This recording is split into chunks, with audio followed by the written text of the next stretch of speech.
Saya mau tarik rezeki, ya. Saya mau tarik keajaiban. Saya nggak penting. Ibu ini lebih penting. Akhirnya keluar setengah dari uang saya.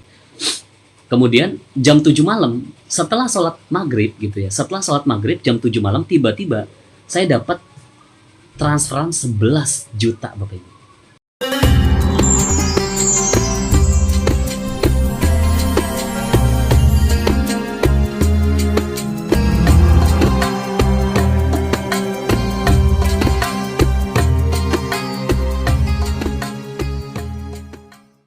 Nah, maka Bapak Ibu, dalam materi kickback ya, dalam materi kickback di magnet rezeki, ya, ketika kita mendoakan orang lain, maka malaikat akan mendoakan kita.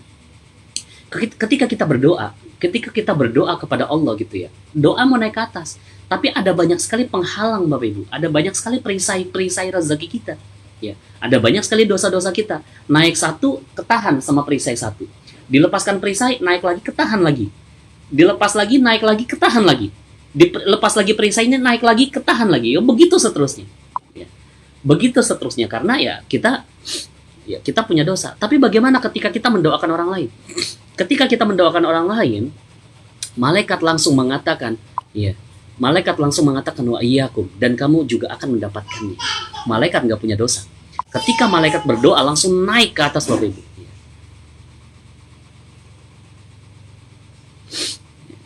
Ada sepupu saya ikut nonton di atas, Dok. Terus sepupu ingat, kata dokter nggak boleh nuntut hak melulu. Iya, benar. Nggak usah nuntut hak, tapi fokus kepada kewajiban masing-masing. Iya. Jadi, ketika ya semoga alergi hidungnya Allah sembuhkan, amin ya. Makasih banyak ya. Tetap keren, Dok. Alhamdulillah. Jadi, ketika malaikat yang berdoa, malaikat itu kan nggak punya dosa. Langsung Bapak Ibu itu jalan tol doa naik kepada Allah. Ketika malaikat mendoakan, maka kamu juga akan mendapatkannya. Maka seketika itu Allah, insya Allah akan mengabulkan doa-doa kita. Ya. Maka Bapak Ibu, orang lain yang paling penting lah. Kita udah nggak terlalu penting. Ya. Ini sedikit saya berbagi kisah Bapak Ibu. Ya, ini kisah habis uang. Saat itu, suatu ketika Bapak Ibu, saya punya uang sisa sisa 12.000. Ya. Saat itu sisa uang saya hanya sisa 12.000. Ya. Sisa uang cuma 12.000. Kemudian saat itu kejadiannya saya lagi antar istri saya ke tempat kerjanya sore, ya, sore jam 4 sore. Kemudian ya saat itu jadi keuangan tuh istri semua yang pegang gitu. Uang itu istri semua yang pegang. Jadi pas uang saya habis, saya minta sama istri saya, Dek, minta uang dong gitu. Terus istri saya jawab, udah nggak ada uang nggak?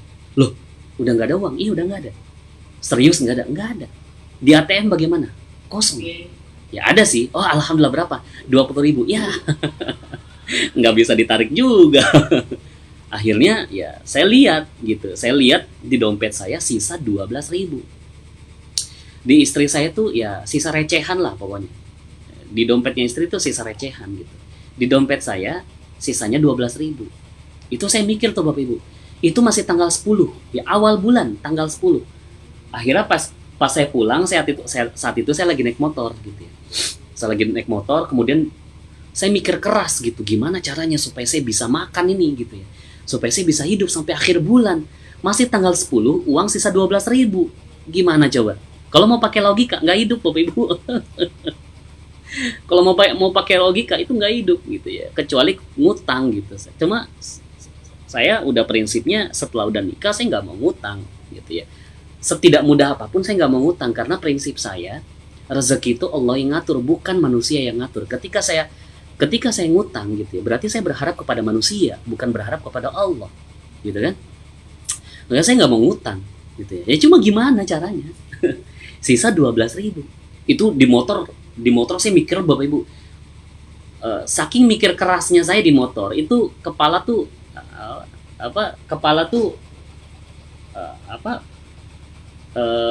ya sakit kepala gitu ya, sakit kepala di atas motor lagi jalan, khawatir sakit kepalanya makin berat, makin menjadi-jadi, nggak konsen, jatuh, kecelakaan. Saya minggir gitu ya.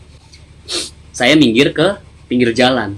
Pas saya minggir ke pinggir jalan, ternyata di depan saya ada pemulung. Ya, pemulung itu ibu-ibu, ya, dia lagi duduk di trotoar gitu ya. Kemudian ada gerobaknya lengkap dengan barang rongsokan apa segala macam gitu ya. Kemudian si ibu itu duduk di trotoar, kemudian dia usap-usap perutnya gitu ya.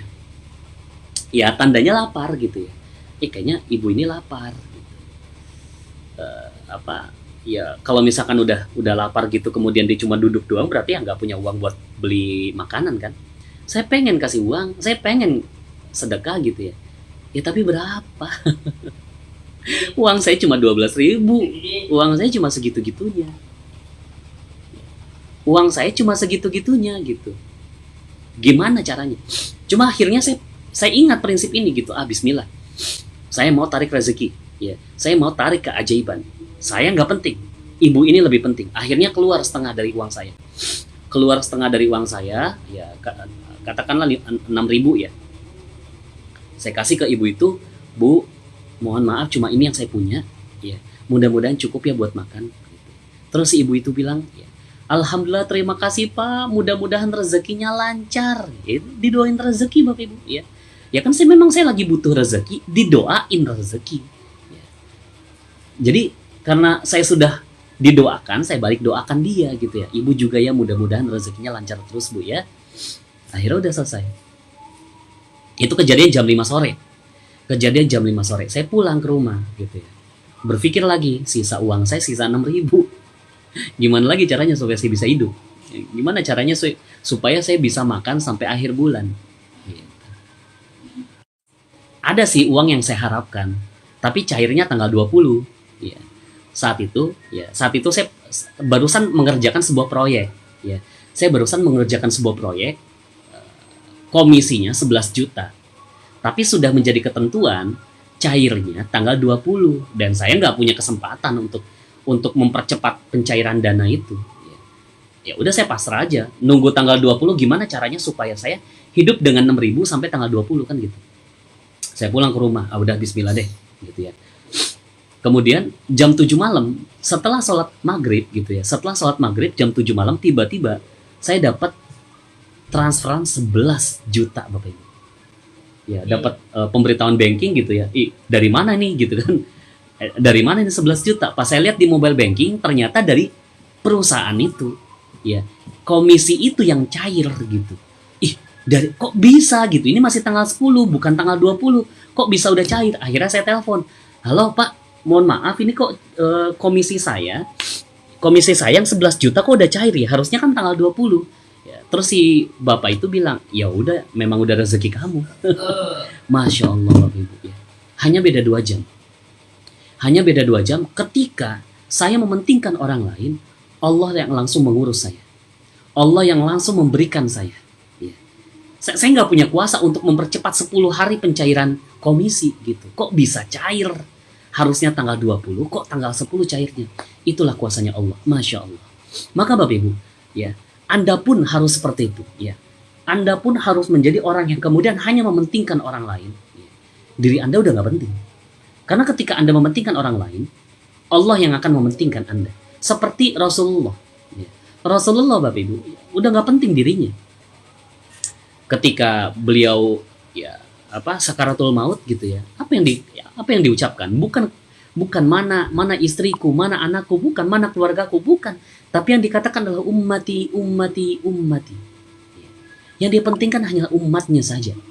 Yang dipentingkan hanyalah orang lain. Dirinya udah nggak penting. Dalam surat 28 ayat 9 ya dikatakan bahwa wa yu'thiruna ala anfusihim walau kana bihim khasasah. Ya. Barang siapa yang mementingkan orang lain, maka Allah akan mementingkan kehidupannya. Ya. Barang siapa yang mementingkan orang lain, ya, mementingkan satu orang, barang siapa yang mementingkan satu orang, memikirkan kehidupan satu orang, maka seolah-olah dia memikirkan kehidupan ribuan orang, semua manusia. Ya. Inilah Bapak Ibu. Ketika Anda mengurus satu orang saja, mementingkan kehidupan satu orang saja, maka Anda sudah mementingkan kehidupan seluruh umat manusia. Dan ini terjadi pada zaman sahabat. Suatu ketika diceritakan, ya, saat itu sehabis perang, ya, sehabis perang ada sahabat yang kehausan, ya. Ada sahabat yang kehausan. Kemudian sekarat kehausan terus teriak gitu, air, air, air gitu ya. Kemudian ada seorang sahabat yang memegang air gitu. Kemudian dia lari ke orang yang sedang membutuhkan air itu, ya. Kemudian saat saat si apa saat orang itu, ya, saat orang itu yang kehausan itu mau diminumkan gitu, ini orang yang pertama, ya, orang yang pertama saat mau diminumkan air, kemudian ada orang kedua, ya, ada orang kedua juga teriak air, air, air gitu ya. Akhirnya si orang yang pertama bilang, kasih dia lebih penting gitu ya, kasih dia, ya, kasih dia lebih penting gitu ya. Akhirnya lari ini orang yang bawa air pergi ke orang kedua gitu ya. Pas mau diminumkan air itu ke orang yang kedua, tiba-tiba ada orang ketiga teriak juga air, air, air gitu ya. Orang yang kedua bilang dia lebih penting, kasih dia gitu ya.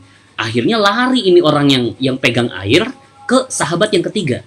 Ketika sampai kepada sahabat yang ketiga, ternyata sahabat yang ketiga wafat gitu ya, syahid, meninggal ya.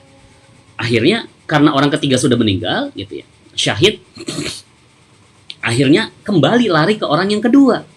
Pas kembali ke orang yang kedua, ternyata orang yang kedua sudah syahid. Karena sudah syahid orang yang kedua, akhirnya pergi lagi ke orang yang pertama. Orang pertama pun syahid. Akhirnya 3 orang syahid. Karena apa? Karena mementingkan kepentingan saudaranya. Ini dalam istilahnya namanya ithar. Ya, ithar. Ya, ITSAR. Ya, wa yu'thiruna, ithar, mementingkan kepentingan orang lain. Ya. Ketika mementingkan kepentingan orang lain, 3 sahabat langsung syahid di jalan Allah. Masya Allah. Ya. Maka Bapak Ibu, ya, ketika kita mementingkan orang lain, orang Allah yang akan mementingkan kita. Tinggal, ya, kalau misalkan Allah, ibaratnya gini Bapak Ibu, Anda kalau misalkan lagi mengurus sesuatu ya, Anda sedang mengurus sesuatu, kemudian dibantu sama orang yang ahli, ya. Dibantu sama orang yang ahli. Misalkan deh, Anda lagi ngurus KTP, ya.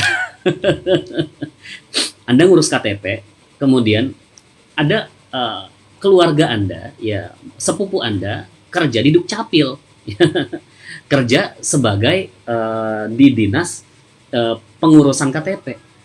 Kemudian sepupu Anda bilang, udah sini saya ngurusin. Gampang gitu kan, insya Allah sehari jadi gitu kan. Kira-kira Anda tenang nggak? Pasti tenang, pasti tenang ya, walaupun itu orang bahasanya orang dalam ya. Pasti tenang. Lalu bagaimana ketika Allah yang menjamin kehidupan Anda? Bagaimana ketika Allah yang mementingkan Anda? Ketika urusan KTP saja Bapak Ibu, kemudian kita bisa tenang, bagaimana dengan kehidupan? Ketika Allah yang sudah mengatakan pentingkan orang lain, maka saya akan mementingkan dirimu.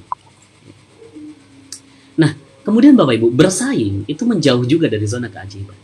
Ya.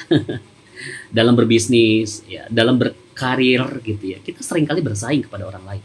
Kita seringkali bersaing sama orang lain. Padahal disitulah letak zona ketidakajaibannya, karena kita keluar. Kita udah nggak mementingkan diri orang. Kita tidak mementingkan diri orang lain. Kita yang penting saya gitu ya. Yang penting saya. Ketika ada perebutan, misalkan ada manajer, ada manajer 1, manajer 2 ingin memperebutkan kursi eksekutif manajer, misalkan manajer eksekutif. Apa yang dilakukan sama 2 orang ini? Pasti bersaing. Saya yang harus menjadi eksekutif manajer. Ini juga ngomong, saya yang harus menjadi eksekutif manajer. Akhirnya apa? Dua-duanya bersaing. Disitulah letak egoisme muncul. Dan disitulah letak persoalan. Maka nggak usah bersaing. Mungkin Anda kalau misalkan yang sudah pernah umroh ya, Anda pasti tahu ya, namanya bin Daud. Ya, bin Daud ya, umroh haji apa. Anda pasti tahu bin Daud. Bin Daud itu Bapak Ibu dulu ceritanya gini, kenapa dia bisa besar seperti itu ya? Karena kan itu bin Daud ramai sekali gitu ya. Suatu ketika di depan bin Daud itu ada yang mau buka toko gitu ya. Ada toko yang mau buka, kemudian ya si manajer bin Daud kumpulin semua karyawannya gitu ya. kumpulin semua karyawannya, kemudian di briefing gitu ya. Itu toko di sebelah, dia mau buka besok. Kita harus lebih bagus daripada toko sebelah gitu. Kita harus lebih bagus dari toko sebelah. Kita harus kita harus lebih bersih, kita harus lebih wangi, toko kita harus lebih bagus pokoknya. Kemudian bin Daud datang gitu ya. Ini lagi ngapain nih rame-rame gitu ya. Ini bos, di depan itu mau buka toko gitu ya. Kita lagi briefing supaya kita tidak kalah dengan mereka. Terus bin Daud bilang, ya. Nah, kapan kapan pembukaannya gitu ya. Tanggal sekian bos. Kalau gitu tanggal itu kita tutup. Ya. Tanggal itu kita tutup, biarkan orang lain membeli di toko dia. Kalau bisa, kita bantu dia. Masya Allah. Itu yang membuat bin Daud sebesar itu sekarang, Bapak Ibu. Ketika ya udah nggak ada persaingan, ketika sudah tidak ada persaingan di dia gitu ya, maka fokus pentingan orang lain siapa? Pekerjaan. Dalam pekerjaan atasan kita lebih penting, bawahan kita lebih penting, klien kita lebih penting. Kemudian di bisnis ya, supplier ya, agen, customer, pelanggan, itu semua mereka lebih penting, Bapak Ibu. Mereka itu lebih penting mendapatkan manfaat dari kita. Kemudian di rumah, suami, istri, orang tua, mertua, anak, tetangga ya, dan siapapun ya. Maka Bapak Ibu, inilah rahasianya ya. Inilah rahasianya. Ketika Anda mementingkan orang lain, maka Allah akan mementingkan Anda. Bismillahirrahmanirrahim. Assalamualaikum warahmatullahi wabarakatuh. Bagi teman-teman yang belum subscribe dan baru saja menemukan channel ini, silahkan subscribe. Insya Allah Anda akan mendapatkan materi-materi yang terbaik dari channel ini.